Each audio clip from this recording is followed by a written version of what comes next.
Good morning, dear students. Hope all of you are fine with good health. Take very good care of yourself.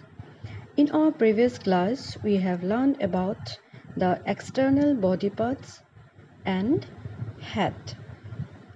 So, today we are going to learn some other body parts from the same lesson, my body. Now we learn about neck. Our neck joins our head to the rest of the body.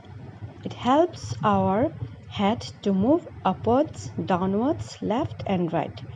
The movement of the neck helps us to see things in different directions.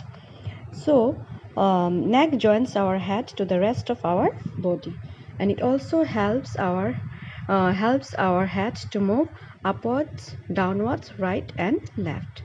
The movement of the neck helps us to see the things in different directions. So, basically, neck helps us to move our head and to see things from different directions.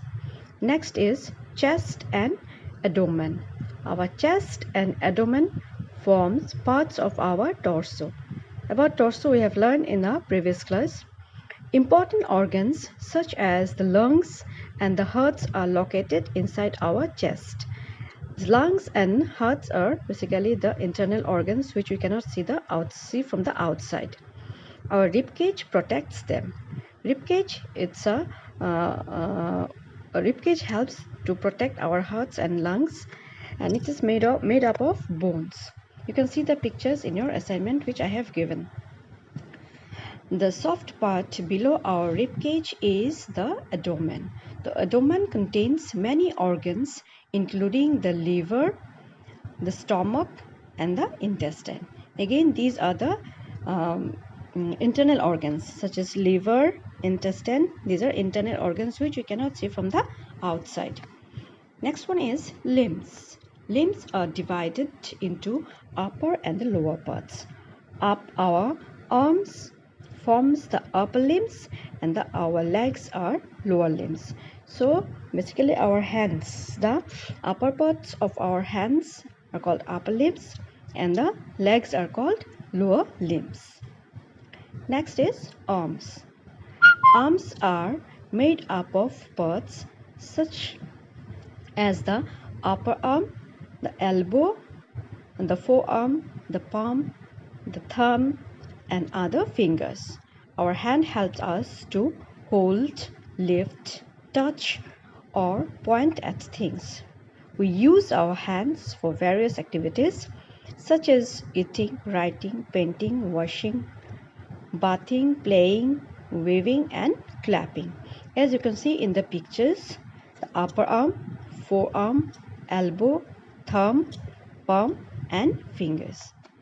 So, our hands can do various activities such as writing, painting, clapping, washing, bathing, waving, and clapping.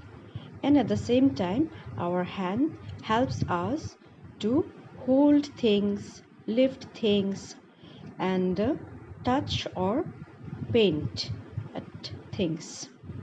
So basically, these are also very important parts of our body. So today we have learned about neck, which joins our head with the rest of our body. Then we have learned about chest and abdomen and some internal organs such as lungs and heart. They are inside our chest and they are protected with a rib cage. We have learned about limbs, upper limbs and lower limbs, and we have learned about arms and the different parts of arms, which one is called upper arm, which one is called forearm, which one is called elbow, thumb, and there are names of the fingers also. So first one is thumb, second one is index finger, so with which we can point out things, and the third one is middle finger. If you count, this is the middle one. Fourth one is called ring finger. People used to wear ring in these fingers. And the last one is called little finger, because these are the small because this is the small fingers in our finger in our hand, so this is called, and this is named as the little finger.